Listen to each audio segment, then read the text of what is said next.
We don't have any grip on what is happening right now in human trafficking. All the girls that we see, they have trouble sleeping.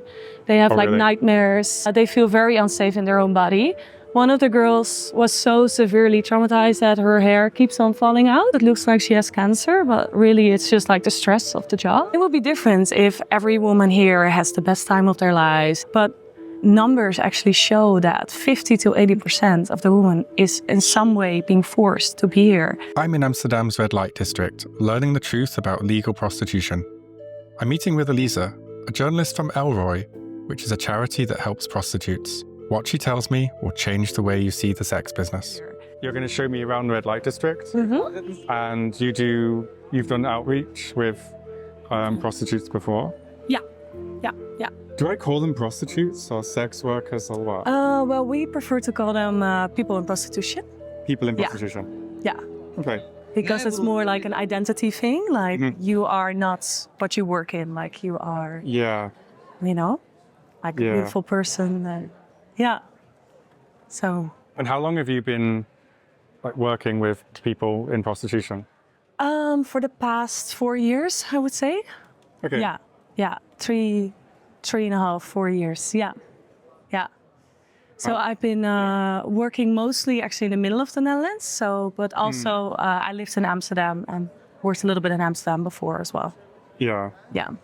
And I don't think while we walk around, you're going to tell us some of the stories of girls you help. And I guess just to get started, what sort of help do you give girls and why do they need it? Because prostitution's legal here. Yeah. So what's the problem? Yeah. So I'm working for a foundation called Elroy, and I think we're gonna touch on that a little bit on the end as well. And they are helping the people that want to get out of prostitution. And it is legal here. That's for sure. But it doesn't mean that it's easy to get out. There's a lot of things that make it really, really difficult for people that want to stop to get out. So we are helping them to get out. And what I'm doing as a journalist is I'm telling their stories. So I interview a lot of women, hear their background stories, hear how they ended up in this, how they ended up in prostitution. Why is it hard to leave prostitution? Honestly, there's a lot of reasons. Obviously, the most obvious reasons is if people are trafficked and they're being forced into it by pimps. But that's the most obvious. How common reasons. is that? So research says, the Dutch police actually did research, and they say that from the window prostitution, so they're 50 to 80% is actually being forced to be there. So that's a lot. That's every other second girl here in Amsterdam, for example. That's already 4,000 people, because 8,000 people work in prostitution here in Amsterdam, around that number. So this will be a stupid question maybe, but if the police say, 50 to 80% are being forced, then shouldn't they be arresting those people? Or Absolutely, yeah. And are they doing that? I mean, it's really hard. And as we speak right now, there's a lot of changes that they're putting to the law around human trafficking. But it's really hard to persecute human traffickers in the Netherlands. According to one of the main national police officers who persecutes human traffickers, he says the Netherlands is probably one of the hardest countries to persecute people that do human trafficking. So I would love to know the answer to that question as well. Do they say why it's hard to prosecute? I mean, for once, the law, the actual law, so the written law, it's very vague. When people deal in drugs, and you find drugs at their house, for example, it's very easy to accuse them from drug dealing, right? Yeah. But human trafficking, it's way more subtle. It's not as easy as people think, and a lot of times it's not, Say what? That was because of us, right? Yeah. We're in the red light district now, and honestly, and that was an aggressive knock on the window. Yeah. We might want to walk a little bit. Away Let's from the walk window. a little bit away from the windows. And that's understandable. I understand the girls, they want to be seen. I'm not going to show them. Yeah. Well, they don't know that. I mean, the camera's visible, so they can see. Yeah, so they see me. us. So we might have that more a little bit in this interview, honestly. And I understand because a lot of the girls, they are from Eastern Europe. Most of them are not Dutch. Yeah. Which means like there's a lot of shame around what they're doing. And Absolutely. they don't want their families to find out. They don't want to be exposed. So I did a lot of research on like prostitution and why it's so hard to get out. And one of the most striking things was when the Avery Center in America, who fight against human trafficking, they actually compared prostitution and human trafficking to a cult, like being in cults, and how hard it is to leave a cult. And it's a very psychological thing, and it has to do with like trauma. It has to do with like, being cut off from family and friends and being trafficked, obviously.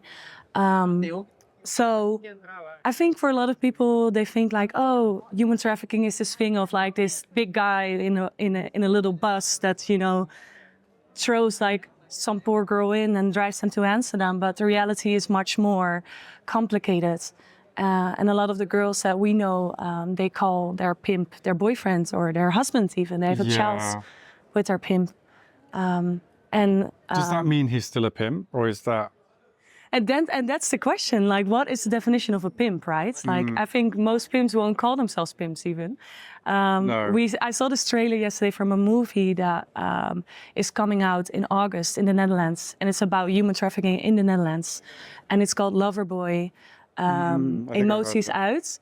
Yeah, and they base it on true stories. And you see that all the lover boys in this movie, they don't call themselves lover boys. They're just businessmen, or they're just, they're just their boyfriends, or they're...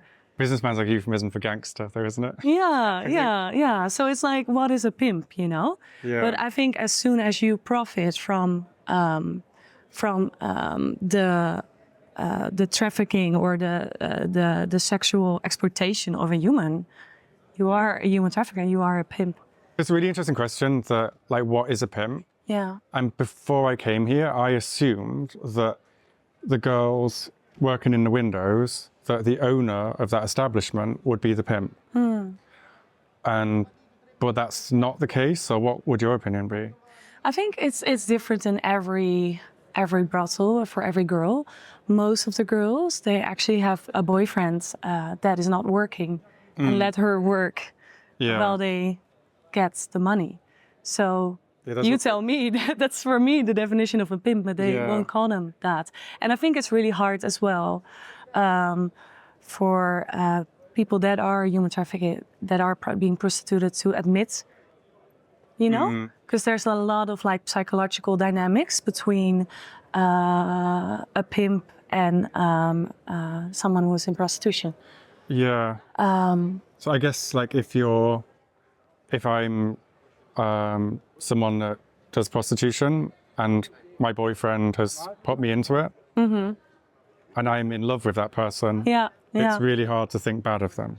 Absolutely. Like, there is that kind of, love is blind kind of thing, isn't it? Like, you do start to forget criticism.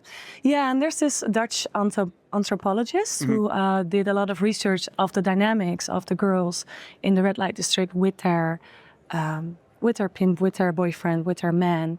And you see, they made a comparison with abusive relationships. You know how... Yeah, that's what I was going to say, but I've said it so often in other podcasts that I thought, no, it can't be true of this. Yeah. So there's a lot of similar dynamics. So you talk about like trauma, you talk about like, emotional manipulation.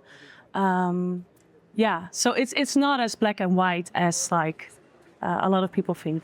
Yeah. And I'm struggling to understand what the difference between pimping and trafficking is. And it seems like, is it just that there's an overlap? And so pimping is when you're controlling and profiting from the girl, and trafficking is the recruitment. And yeah, it's a good question actually, because they're actually, as we speak now, they're like kind of changing up they're kind of changing up the definition of that. Okay. So yeah, from what I know now, but that changes in the Dutch law within now and a few months. It's like when you profit of someone else's vulnerability in some sort of way. It can be called human trafficking. So it's not just a movement or recruiting of people. It's also, especially when it's done by force, done by manipulation and stuff like that, it falls under human trafficking. But the problem is it's so vague. Like even me talking about it now, like it's really so vague that a lot of times the police and the government, they can't really persecute because it's hard to kind of like prove, you know? Yeah, and I'm like a very simple person, and talking to people on this, I've really struggled to understand some things that should be simple. Yeah. Like, okay, if you do this, it's pimping. If you do that, it's trafficking. But it seems like it's just not simple at all. No, it's not. No, and the thing is, when there's trauma involved as well, which a lot of women have, like most of the women that we know have trauma. And there is this researcher, Melissa Farley, who did research to prostitution all over the world. I don't know if you heard of her. Do you know her, Melissa Farley? No, I don't think I do. Oh, she's very interesting. You should look her up. She did I think 16 years of research to prostitution. And she said that most of them have trauma, but some of them have trauma, the severity of war victims. So PTSS in the severity of war victims. So if you've been captured by ISIS or stuff like that. You want an interview?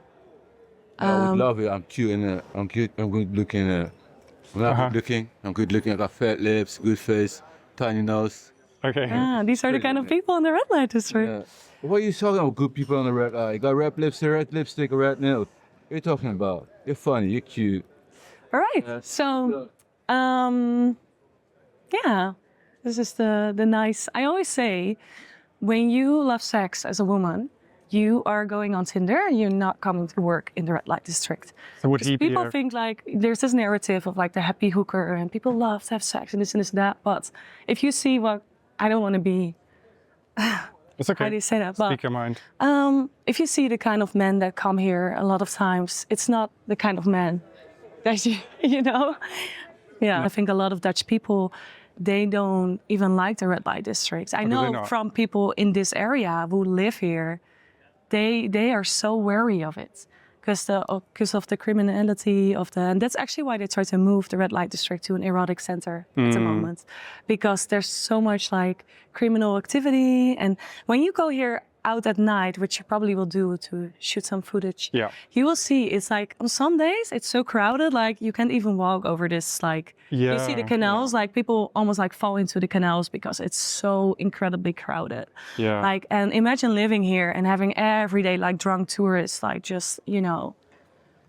So Drunk British tourists, so the worst ones. There actually was a campaign. I told you about that, right? There was a campaign against British tourists.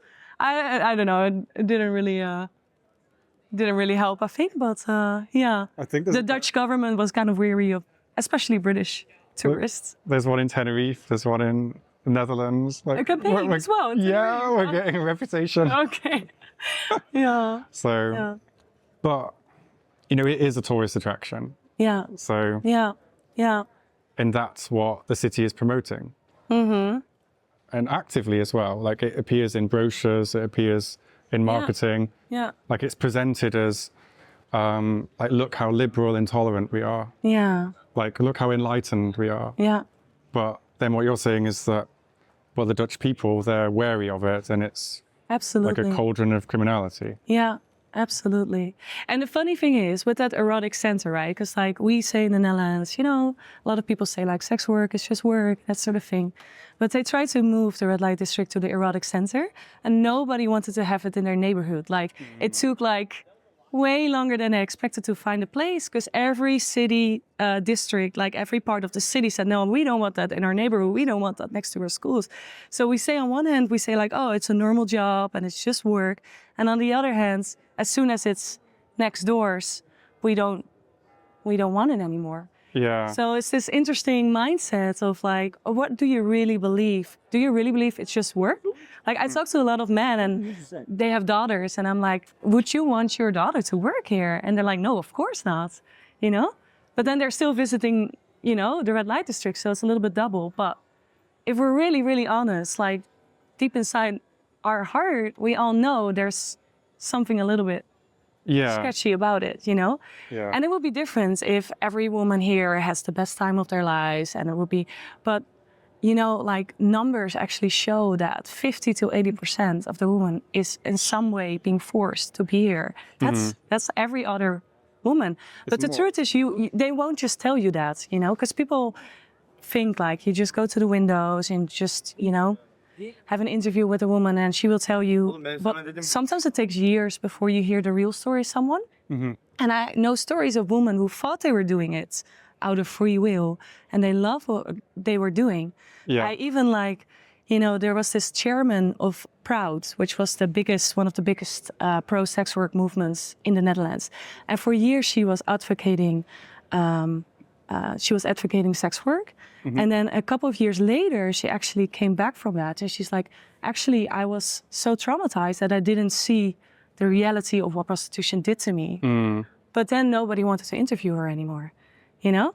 But she actually spoke in the Dutch government because there was a big campaign a while back called Ik ben onbetaalbaar to make prostitution illegal again. And through the Nordic model. So criminalize the buyers, not... Criminalize the buyers, not the girls, but the buyers, yeah. Do you think that would be a good idea? Oh, absolutely. 100%. Yeah. What do you think of the people that say what you're doing is stigmatizing the girls that do it willingly and punishing them and kind of taking away their bodily autonomy? Yeah. I mean, there's always like there will always be people that are not agreeing with a certain law that is being passed and that sort of thing. And I do believe there are girls out there that are doing it voluntarily. But my belief is that percentage is so small. But those are the people that mainly are in the news. Because like the happy hookers, so-called, they love to tell their story. Everybody loves to hear a story about, you know, a girl who's loving their... That's what brings the tourism in. Yeah. That's what brings billions in tourism. It's this romantic, you know, what is that movie called? Pretty Woman? Pretty Woman, yeah. It's like this romanticized image of like the escort and, you know, and that sort of thing. Of course people want to hear that story, you know? But like the stories we hear, which again, sometimes takes years and years and years because of trauma, because of like, you know, like because of trust things. Like you're not going to trust a stranger with your story of how you've been raped by your father when you were just a child, you know, that sort of thing. Like no one will tell you that story off the bat.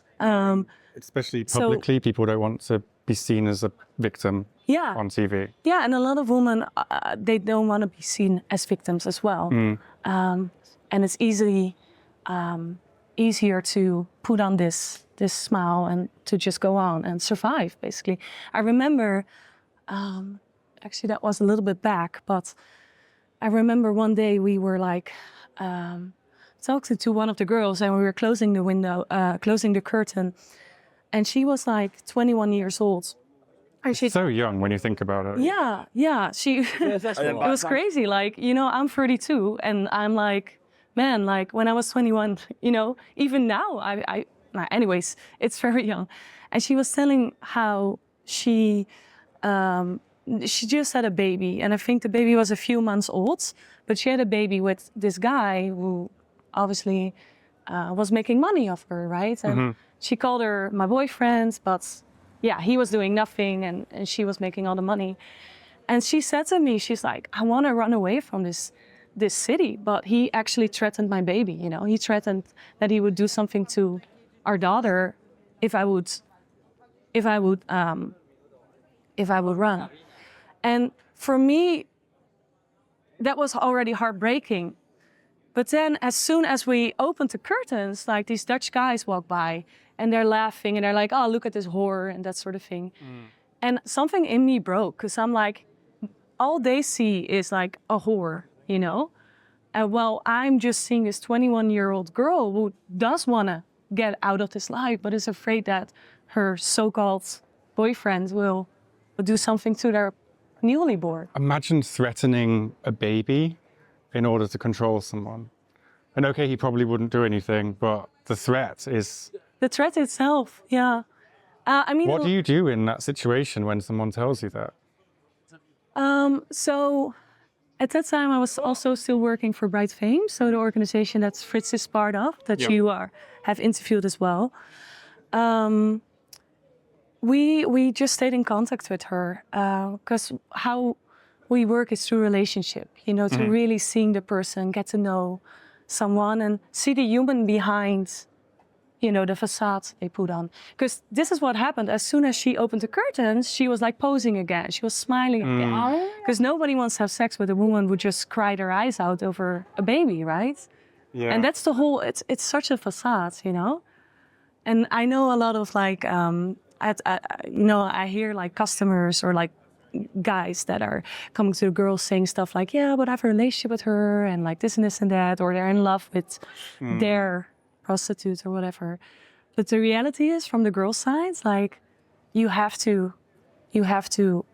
kill off your emotions, you know? I talked to one girl and she's like, I'm just in the roof. Whenever I'm having sex with one of the clients, I'm just doing shopping in my head. I'm not even there. So there's nothing about like true intimacy. There's not real love there. You have to dissociate. Do you think that's what they all do? Most of them, yeah. Yeah, I think so. Yeah. Because if you're fully there, it can be devastating. Yeah. I remember, and this one gave me chills, that one of the girls, she actually said this to Fritz. She's like, I'd rather be an animal in a zoo, because then I get paid for my food and people still watch me, but I don't have to perform, than that I'm here. And I'm like, yeah, that's it, you know?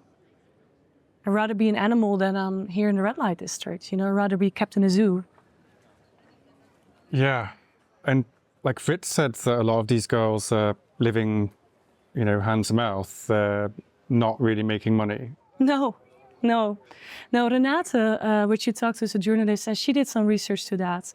That some of the women, they make less than a student or like a teenager will make at a local supermarket. Because if you count everything with like, because you have to pay the window owner, you have to pay your pimp. A lot of times they have like accountants that make money of them as well, and they have to pay them.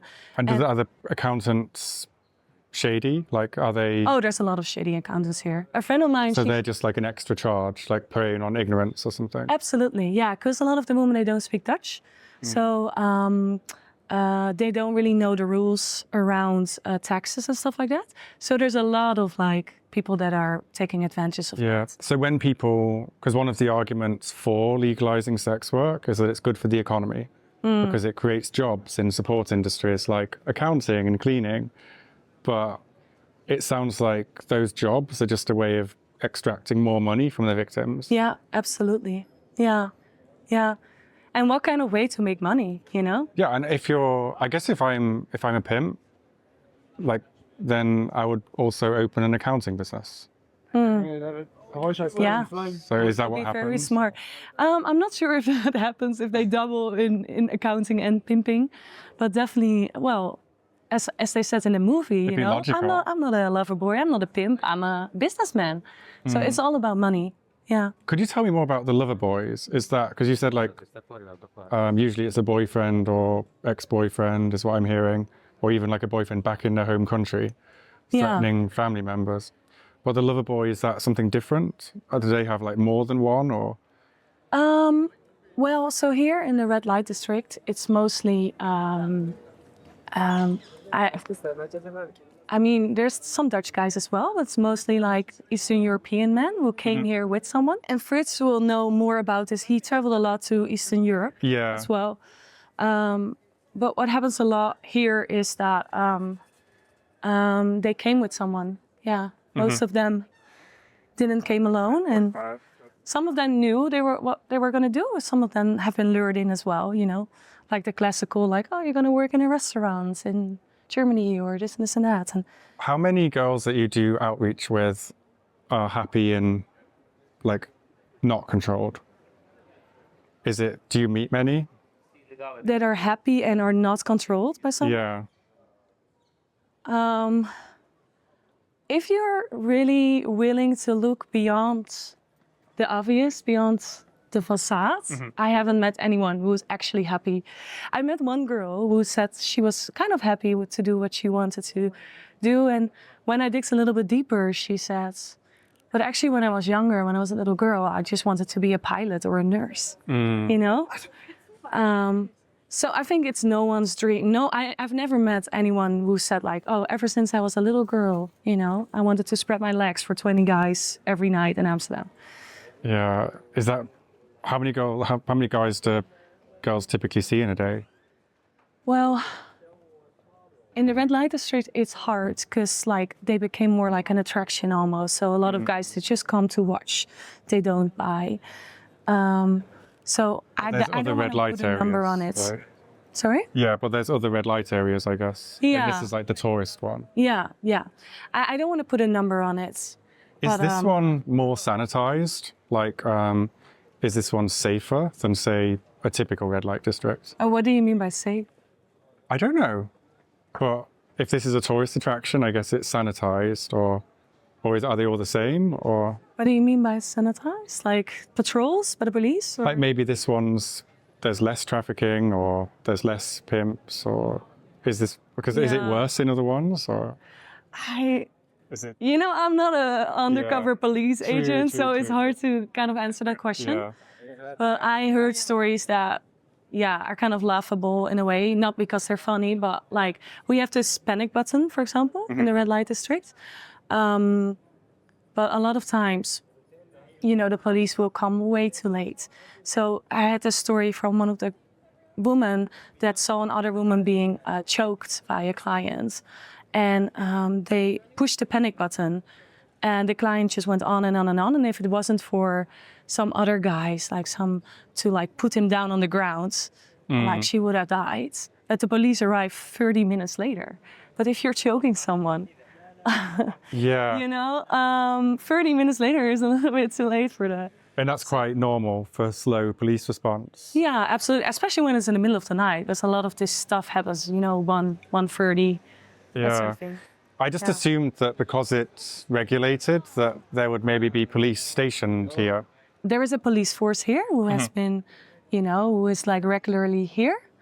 But the police in the Netherlands, not every police person is trained to recognize human trafficking and combat human trafficking. And that's something that actually the police force that does fight human trafficking also said in that article that I was talking about earlier. They kind of like rang the bell because they're like, we don't have any grip on what is happening right now in human trafficking. It's actually prevailing. You'd think it would be the trafficking police policing the red light districts, or that would be the logical thing, right? Yeah. But it's just regular police. There's I mean, there certainly is some more specialized police here as well, but I don't want to say many. And as Fritz always says, like as soon as the curtains closes, nobody knows what is going on behind it. You know? Yeah. And I talked to women that call rape like how do you say that? It's kind of part of the job, you know? So when you report rape as someone in prostitution to the police, it's hardly ever goes through because they're like, well, you know, you kind of chose this life. That's what the police say. Yeah. So it's like, I don't know, what is safe, you know? Yeah. Yeah. There's actually some interesting research as well about the red light district, and it is done by a pro-sex work, by Proud actually. And they say that I think it was like 98% of the people have experienced some sort of violence. So that could be emotional violence, that could be sexual violence, could be physical violence. So they all experience some degree of like violence, you know? So it's definitely not a safe job, and it's definitely not, I don't even want to call it a job, honestly. Yeah. And it's not a job because you're paying your own fees. Like, you know, a job, like you get a salary and everything's taken care of for you. Yeah. Like you're a freelancer, like a taxi driver, I guess, more than, it's not a job. True. But yeah, And I'm quite curious about health because people say, just tell me which way to go. Yeah. Well, people say that You like, go around. Like, legalizing sex work makes it safer and healthier. Mm-hmm. But when I was researching, yeah. I think it said about 40% of the girls doing prostitution here have at least one STI. Now, I don't know if that just means herpes Yeah. or if it means more serious things. Yeah. Yeah. Do you know anything about like the health of in prostitution? It's a little bit harder to speak into. I know more about the trauma side. Like I know all the girls that we see, they have trouble sleeping. They have like really? nightmares. Yeah, they feel very unsafe in their own body. One of the girls was so severely traumatized that her hair keeps on falling out, you know? She's like almost bald. It looks like she has cancer, but really it's just like the stress of the job and stuff like that. That's just from doing what's called her job. Yeah, yeah, yeah. Down here? Yeah, we can go like, it's only a couple of streets to Red Light District. It's not really big. Yeah, it's very small, isn't it? That's like the main street. There's a little bit more there. Yeah. There's some And then a boutiques few here. alleyways. Yeah, yeah. Actually, somewhere around here, there was this place where a girl I knew was actually trafficked when she was still underage. And she was just like... What happened to There. her? Like, Well, how do you get, which she was, I think she was 16 or 17 when she was standing there. So she was still underage. how common is it to be underage working here? You know, it's hard to put numbers on it because it's Yeah, it doesn't it's a have to be criminal. You're numbers, asking about a criminal business, right? And it's not Yeah. like they're all in line, like showing the reports of how But many I guess children. do you help many children or people who started underage? Yeah, we definitely know a few. Yeah, So it's not like a rare thing. it's not super rare. No, not even in the Netherlands. Yeah. Yeah. And even in the middle of the Netherlands that I'm working now, I interviewed a woman a while back, and she was underage when she started working in a sex club or like a strip club, and I think she was 16. Yeah, she was 16 when she did that, and that was in the time that it was 18 was still the, you know. Oh, so here it's 21 now. No, it's not. Oh, It's still Still 18. Yeah. Oh yeah, that's the street we went down, I think, is it? Yeah, it's a little bit further down there where we went down. They all look the same to me. Yeah. So how do Dutch people feel about this being seen as part of their culture?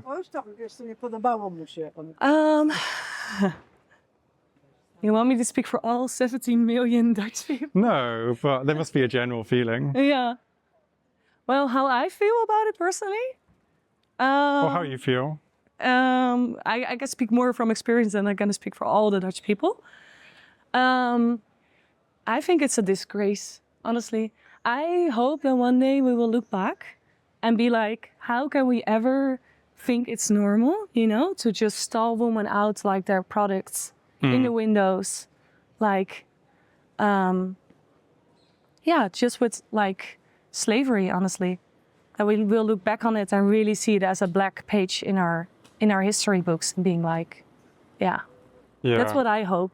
I know a lot of the Dutch people, they don't like it. Like if you ask them, would you want your daughter to work in the red light district? They all would say like a resounding no.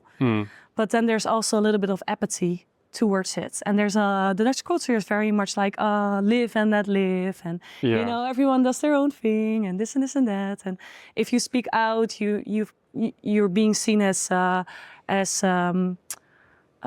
don't know, like a prude or like, you know, you don't like sex or you should stick to your own kind of like, you know, Dutchies are very much like if you stick your head above the maize fields, like they will kind of like, they don't like that. But it is quite, I guess the thing that just surprises me is that, like I said to you off camera, that I'm surprised people aren't protesting. Yeah. Like, where are the feminists? Where are the, Yeah. like, where are they?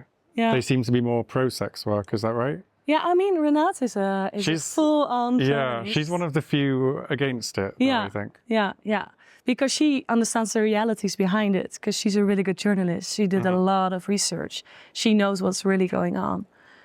And I think it's also a choice people make. So it's easier to just believe the glamorized, pretty woman, happy hooker story. But if you really start to search a little bit, and anyone who can Google some stories, you know.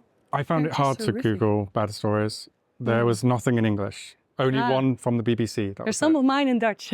Yeah, but I'm not searching in Dutch. Yeah. So yeah, I was really surprised. Yeah.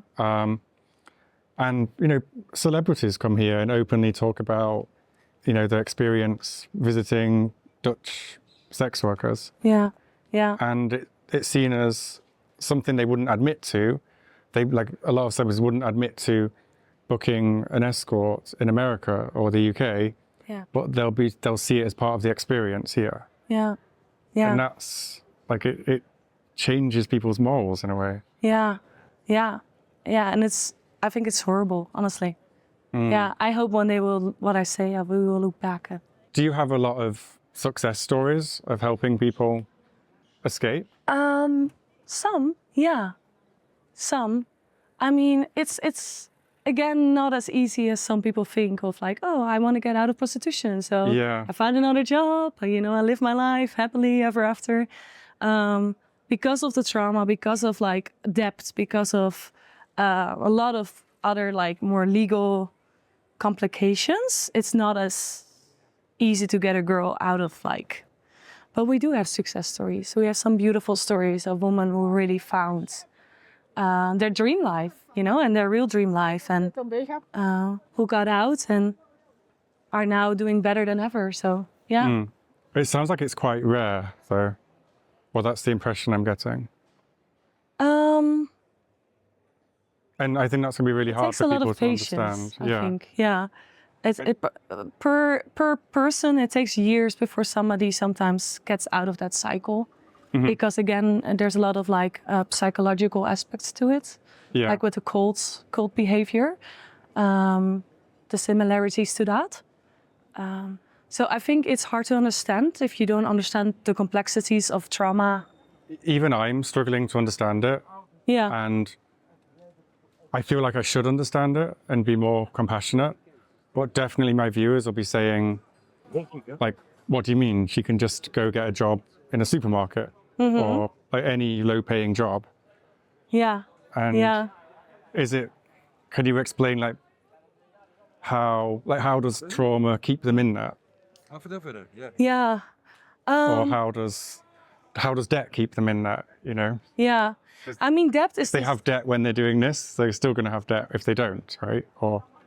Yeah, I mean, a lot of times it's fake debt, so it's not even real debt. Oh, yeah, it's so just the debts like, are the pimps. it's just debt by the pimps or the fake accountants who, like, you know... They have debt to the accountants. Yeah, the fake sort of like accountants that I was talking about, that people that make money from them. They will like, because they don't understand Dutch a lot of times, so they don't understand taxes. I have a friend of mine who's a really good accountant, and she helps a lot of women to understand their financial situation, their real financial situation. How much are these fake accountants charging them, or how does it work? I honestly can't, I'm not so sure about the dynamics of that, But it's enough to get them into debt? Yes, absolutely. Or to make them believe they are in debt with someone. Yeah. Yeah, it's just so surreal to me. Yeah. And again, I think just because it's legal, like, I feel like if it was illegal, then you wouldn't get that situation. So, like, in a way... What works in Sweden, for example, is because it's illegal and the buyers are actually being persecuted, there's a much more clearer perspective on what is a human trafficking, what is all the questions you're actually asking me are like, because people like to be very black and white about things, Yeah, I'm just a very simple person, and I struggle with the grey area. And a lot of people, they like to think, okay, so there's prostitution, legal prostitution, and then there's human trafficking, and those two are two completely different worlds. Yeah. But the reality is like they're more mingled than ever. And I spoke to the main police officer who persecutes human traffickers. And he said the more he's been doing this work, and he's been doing it for years and years and years, the more he believes that legal prostitution actually doesn't exist. Because a lot of times people start legal, so they have the right papers, but slowly start to be in this maze, in this web of like dark stuff. And before they know, they're in this whole illegal world, you know, and it's, yeah. Do you think it's ethical for the government to tax prostitution? To tax prostitution? You mean to tax the girls? To the legal working girls? No. No. Okay. No. No, because I think prostitution is like I just feel like as a government, honestly, I think the Dutch government should be ashamed that they're putting their daughters in the windows, selling them for sex like an animal, you know? Do you see it as the government being part of that? Like, if they're part of that. yeah, because you said like they should be ashamed. Yeah, of we talked about this before. Like, so I am also not a conspiracy theorist. Terrorist. And I do believe there's really great politicians in the Netherlands and in any country. Yeah. But I also do definitely believe there's a lot of politicians who benefit from the red light district and from sex trafficking. Oh, you think so? And even we have some girls who like have some of the famous politicians coming to visit them, you know? So they don't really want this to be gone because like, I think when it will be legalized, obviously a lot of other things will be exposed, you know? Yeah. Does that make sense? Sorry. It does. I guess it's just one of the things I've been trying to figure out is like when it was illegal, the girls didn't pay tax, so they made more money. And then when the government start taxing it, you're kind of like, are you incentivizing? Oh, that's what you mean. Yeah. Yeah. Because is it right for the government to take the girls' money? I mean, in my humble opinion, it's not right to make money of exploiting people in general. So, no, I would say. Because I don't know, it kind of creates an incentive for there to be more prostitution. If you legalize it, you mean. Because the government are taxing it, so it's a revenue source for the government. Yeah. I mean, that's the whole thing. Like, if you legalize it, as we've done in the Netherlands, you say it's okay and it's normal and sex work is just work.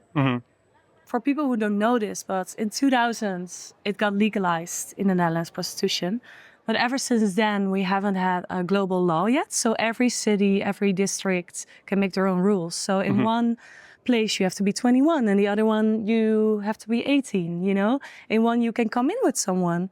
And the other one, you can't. And the other one, you have to speak Dutch. The other one. So it's all very disorganized. And because of that, it makes it extra, how do you say that? Even extra easy for human traffickers to move around.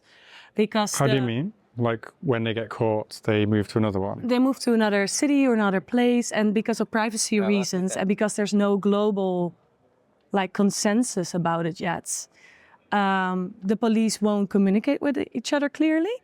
So they can just, you know, move to a different city. And I guess I don't think I do understand, because if you get caught by the police trafficking, don't you go to prison? So how do you move around? Am I being stupid? I don't. No. So it's more like if you when there's like signs of human trafficking and stuff like that, and they're not quick enough. It's actually in the article again where the police that actually does do the persecuting of the human traffickers in the Netherlands. They say there needs to be a global law, and there isn't yet. 24 years later, and it's not there yet. Yeah, so when they start investigating, it's complicated. And I guess the trafficker gets alerted to the investigation somehow, and they just move. For example, yeah. Wow. Yeah. I mean, Again, I'm not a police officer, so don't shoot me on this one. No. It's okay. You're allowed an opinion as well. So Yeah. what about the red light district or about prostitution? Do you wish people knew that they don't know? Well, there's a lot that I want them to know. But I think the biggest thing is that none of the girls I've ever met dreamt of this, you know? Mm-hmm. And I think if we talk about humanity, if we talk about dreams, if we talk about our best life, you know, living a free and beautiful life, which I think everyone wants, if you really get to the core, to most of the women's stories, and that's, again, sometimes takes years and years and years, you will find that none of these women dreamt to be standing here in the red light district. Like the counter argument to that would be something I hear in my comments quite a lot, which is, you know, well, I'm a truck driver. I never dreamed of driving trucks, but, you know, I do it. It's a job. I make money. Big deal. But do you get PTSS with the severity of war victims when you drive a truck? Or do you get like 98% chance of like, you know, being raped or being beaten or being, you know? It's a 98% chance. Well, 98% of violence in general. This is fascinating me. So like, I'm just going to film this because we've got a church. Yes. And then next to this beautiful church, we have windows. Yes. I think people are working in them. No, they're not. So let me check real quick. Yes, there are. Okay, well, I won't film them, but we've got prostitution and a church. Yeah. Like, how do churches feel? Like, how did it ever get built? Did I ever get what? How did it ever get built? Like prostitution next to a church? It just seems like that wouldn't, I don't know. It just seems surprising that it would be there. Yeah. I mean, it's because all churches were in the city center, you know? So this is the city center, so. But I don't understand your question, sorry. It just surprised, I'm amazed that there's a brothel next to a church. Yeah. Like, I just don't know how that happens. Yeah. Because you'd think the church has more power than a brothel. Ah, that's what you mean. Yeah. I mean, or that there'd be it's some everywhere, right? So sanctity somehow, you know, like some respect. It's like, okay, let's not put it near a church. But then, I don't know, maybe that's just me in my head. What would you change about prostitution in the Netherlands if you could change anything? I would put down the Nordic model for sure. Yeah.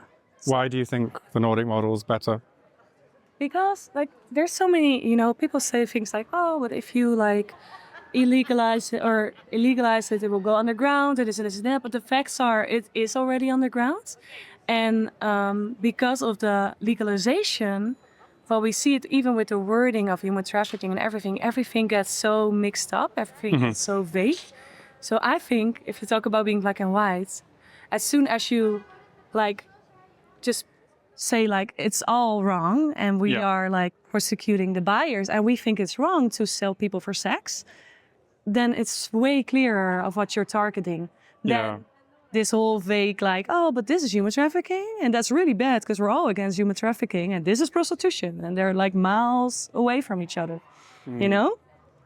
Yeah, I keep hearing people talk about legal sex work and illegal sex work and people saying that trafficking is not prostitution.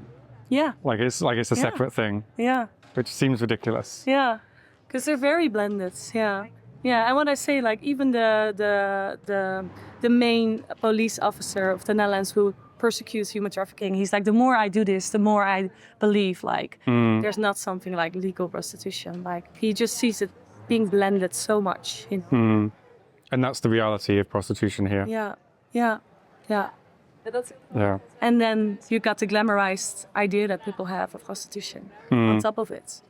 You know, I worked in South Africa, for example, and, you know, prostitution there, you just see the girls being on drugs and it's a horrific sight. Here, you will see beautiful women who look like they're having a really good time, but it's all a facade, you know? But you have to want to see it. And you have to have a lot of patience because a lot of women won't just, they won't just tell you their story. Like, Is it hard to approach them? Like, what do you do? Just walk into the room and say hi? Yeah, a Like- lot of times we bring gifts and They bring gifts. Oh, yeah, smart. we really just build relationships. Yeah. And I love what so the organization I work for is called Elroy, and it's like a word that means the God who sees. And it's beautiful because there's a difference between seeing and looking, and that's kind of like the slogan from our organization. It's like we want to see people, we don't just want to look at them, you know? And I think when you talk about prostitution, when you talk about the red light district, that's the question you have to ask yourself. Like, do you really just want to look, you know? And just want to get the fancy, romanticized little stories? Or do you really want to see, and do you want to look beyond what, you know, people put out there? Yeah. Yeah. No, I agree completely. Yeah. And like, this has been not a traumatic experience, but seriously eye-opening for me. Yeah. I really expected to be doing a positive story, and I know and guests have repeated things a lot, but the reality just seems to be that when you look at the girls in these windows, they're suffering. Yeah. And they're suffering with smiles on their faces. Yeah. And I can't imagine anything worse. Yeah. And again, a lot of times it will take for them as well years to realize what has happened to them. I know I'm repeating myself, but that's, okay. you know, the chairman of that pro-sex work movement that was so pro-sex work and was like, no, it's just a normal job. And then years later, she was like, no, actually all that time I was so traumatized. I didn't see what really happened to me. And I feel like a lot of these women have those sort of stories, like when they really start to heal, when they start to realize the trauma, when they start to realize what happened to them, they were like, yeah, I was a victim after all. So the thing I just want to touch on again is, like, again, it's just disturbing for me that everybody's foreign. Like, I think it's 20% are Dutch and the rest are I foreign. think even less. It's like 10% or something. 10%? Yeah. Do you think people would be more against it if all the girls were Dutch, for example? Oh, whew, that's a question I've never been asked before. It can just be your feeling, I guess. Maybe, because people. Because there is quite a lot of like to anti-immigrant feeling here. Is that right? Yeah, and especially against Eastern Europeans, because a lot of the girls are Eastern European, so like they're Polish or Romanian or like. So I can imagine if all the girls were Dutch, it would feel different for people. But I think this goes for every country. Like, even if we don't mean to, but a lot of times people do relate to people that I like you know, them. are like them in a ways. So there might be more empathy if all the girls were Dutch. Yeah, for sure. But I think it shows a lot that most of the girls here are actually from the poorer European countries. And even when the war broke out between Ukraine and Russia, right away there were like human traffickers on With the hunt. Ukrainians. Like on Amsterdam, Amsterdam Central. Even like, so my parents live in this small village close to Rotterdam, like the second biggest city of the Netherlands. And there were all these women that they like, and children that they like, that they helped in a old like elderly center. And 2 weeks into that they were doing that, there were already like sketchy guys in like cars like circling around, and they had to move them because they were like human traffickers on the hunt for like single mothers who just flew from the war, you know? Wait, is that how it happens? They literally drive around looking for victims? I mean, it happens a lot with refugees. So my friend, she is actually coordinating in Groningen. And Groningen is a really big trafficking hub as well because it's close to Germany. That's where the victim that I spoke to yesterday was from, where her orphanage was. And she said that they were waiting outside her orphanage. Yeah. And what happens a lot there is that to the refugee centers, a lot of guys come in and like start to groom the girls. And Really? Yeah.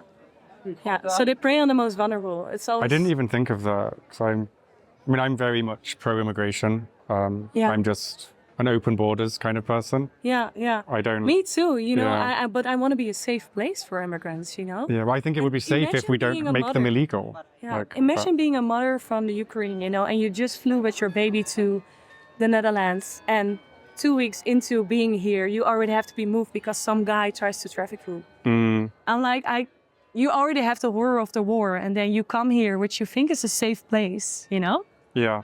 But the fact is, it is legal here. So actually, they actually went around and like handing out flyers and stuff like that as well. You know, being like, "Hey, we got a job for you, this and this and that." You know. And do they say what the job is? What the job is? Well. Oh, they don't. They don't. No.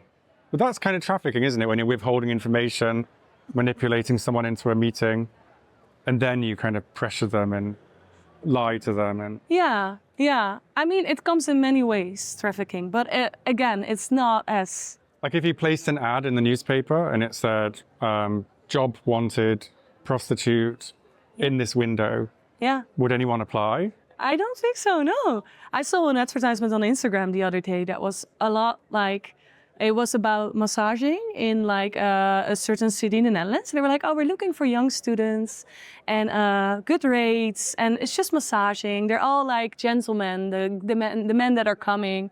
And everything reeked of like prostitution, right? And it's all like, it was just on Instagram and an advertisement. Yeah. The more I think about it, just the worse it gets. Yeah.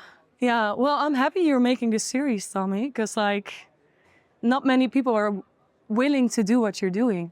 Because it's so, the deeper you get into it, the more you realize, man, this is so messed up, you know? Yeah, I think one of the things that might have inspired it is a big YouTuber, I forgot his name. He went to a legal brothel in Nevada, Hey. and they presented this like super happy image of it. And I thought that's what I'd get here. I really did. I thought I'd be happy, and then there'd be like a percentage of trafficking, and that would be the story and about how to improve their life. But the whole thing stinks. Like, and I'm very. Even 3 weeks ago, I was pro-prostitution, I guess. But now I'm not sure. Yeah. And the only reason I say I'm not sure is because I have friends who are escorts and they say they're happy. Yeah. Yeah. And I kind of like don't want to offend them. Like almost like I'm a bit afraid to like lose some friends. Yeah. Rather than, but everything in my instinct is telling me that, I don't know, I feel like, I feel like when people say that, like if they were German in World War II, they would be against the persecution of the Jews. And it's a lie, because we all come here and we're happy to see the persecution of these women who are stuck in windows just to pay their shopping. Yeah. Yeah. So Victor Hugo, you know, who wrote Les Miserables, he said, slavery isn't over. Yeah. So now it's just for women and we call it prostitution. And I think that's true. I think in its core, it's like exploitation and of vulnerability, you know? And I think particularly now, in the more globalized Europe and world that we live in, where travel is cheap. Yeah. And immigration is a lot harder, like legal immigration is harder. Yeah. But yeah, it's not often on my podcasts I'm struggling for things to say, but I really am. Yeah? Why is that? It's like the atmosphere as well, right? Or is it like, or? I guess usually things are like less clear cut. And this just seems, I don't know, it's just hard to understand why anyone's accepting this. Yeah. Yeah. It would be a fun kind of like interesting question to all your followers who do have daughters, you know? I always ask that question to a lot of people. If we're really honest as humanity, like would we want this for the woman? Because it's mostly women working here. There's a couple of men as well. Mostly women or like people that are transgender or like identify otherwise. But would you want that for the woman you love the most, you know?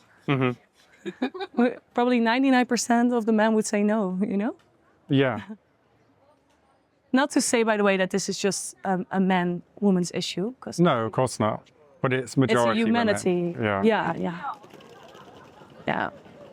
Are drugs a big thing here? Do you mean like, are they an issue with the clients or are they an issue with the woman?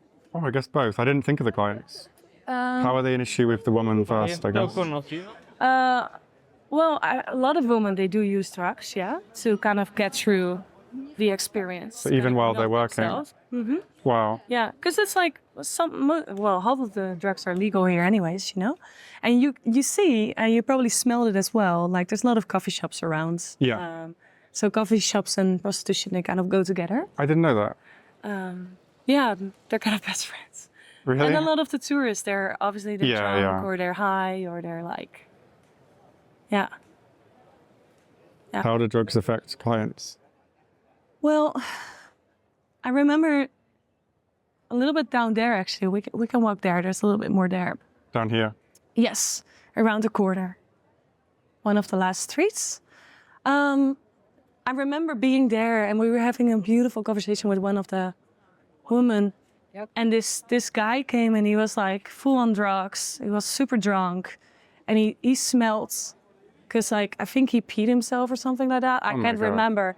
And the woman like kept on saying like, no, I don't wanna, I don't want you, because like, but he didn't like respect her boundary. And he kept on pushing and pushing and pushing until like he finally went away. But stuff like that happens a lot, like if people are on drugs and like drunk and stuff like that. I guess they're unpredictable. Yeah, they're unpredictable. And honestly, if you're very honest with yourself, would you want to have sex with someone who like smells and like is on drugs and is drunk? No, like the guy earlier that was behind you. Yeah, the guy earlier, yeah. Yeah. Well, this is such a beautiful city. And it's sad it's tarnished by this red light area. Yeah, absolutely. And do you think the tourists would still come if they closed it down? Well, yeah. Yeah. Yeah, we have so much to offer. I mean, look at these beautiful buildings. And we're going to walk a little bit to the central station, actually, one of the most beautiful buildings. We have so much history. We have arts. We have the beautiful canals. We have like... Incredible design as well. Incredible I really love design. I mean, anything that makes, the world beautiful, like art and music and beautiful people. So, yeah, of course. Yeah. No, I love Amsterdam, actually. Well, I forgot how nice it was. It's been so long since I've been here. Yeah. But the biggest thing is just seeing the prostitution with different eyes. And I hope that after listening to you, people will see it through your eyes and through my newly opened eyes. So I think once you see the suffering, you can't unsee it. Yeah. I think it's William Wilberforce that said, you can choose to look away, but you can never say you didn't know. So people do have a choice. Like, even watching this video, you have a choice to like make fun of me or like, kind of try to attack certain things. Or you can be really honest with yourself and dig a little bit deeper and, Yeah. do a little bit more research. I'm really glad we met and like, thank you so much for doing this interview. Tommy, thank you so much for doing this. I think you're on a very special journey, honestly. Yeah, I'm excited for you. I don't feel like that. I just feel like... what is happening right now? Sorry. Yeah, I'm surprised I'm here. I'm surprised this video is turning out the way it is. But you have to, just report the truth, don't you? Yeah, absolutely. And like my personal feeling, I think I said when we had lunch, is, maybe tourists shouldn't come here until, the Dutch government actually gets a grip on prostitution, because the numbers that you and Fritz have talked about in terms of how many people are trafficked. That's astonishing, right? Yeah. Because if the police says like 50 to 80%, that means or half of them or almost everyone. Yeah, if we're conservative and say half, then That's talking... already 4,000 people alone in Amsterdam. Mm-hmm. That's like every other second woman that you see in the window when you would walk to the red light district. Yeah. Is there under force. And yeah, and if you... And that force can look like different things. You know, it could look like actual like putting... And I heard stories of that as well. Like the girl that I was talking about, she had sometimes like they would hold a gun to her head and that sort of thing. Really? But it's also way more usual that is like emotional force, right? So it's like, things like, I will do something to our daughter if you stop working here, you know? Manipulative stuff like that. Yeah, that's just vile. Okay, so... Yeah, I always, most of my podcasts are quite happy, but this one is like, I know we've giggled a little bit, but like it's dark. It's the darkest story I've ever done. But thank you so much for caring, and thank you for all the work you do. Yeah. Because again, I just think, you know, I feel like you and a few other people I've met have dedicated their lives to helping these women, and that's so special. And to give, you know, your life to people that maybe don't have anyone, that's an incredible thing. And just I'm so inspired by meeting you and some of the others. Yeah. So like, you know, I'm always thinking like this could have happened to me if I was born in maybe the wrong family. You know, if I was born in a little village somewhere in Moldova. Even just getting in with a bad friend group or a bad boyfriend. Yeah, you know, I could have been standing here and I'm like, what would I want to people? What would I want that people do, you know? And you probably wouldn't want people to go on holiday and stare at you. No, absolutely not, no.